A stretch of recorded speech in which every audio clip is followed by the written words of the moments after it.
Hello, I'm Stuart. Here in the video, we will share the details for Character AI error code 500. The error reads 500 server error.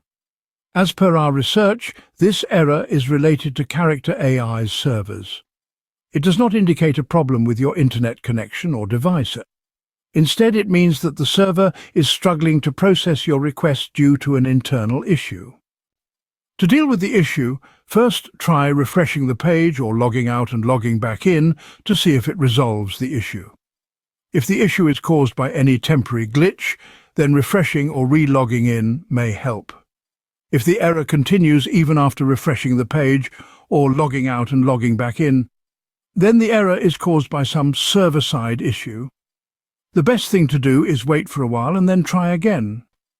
These types of errors often get resolved when the servers are restarted or stabilized. Also, if you're sending multiple prompts quickly, slow down and retry after a short break. Thanks for watching. If this video helped, don't forget to like, share and subscribe. Have any questions or issues? Drop them in the comments below. See you in the next one.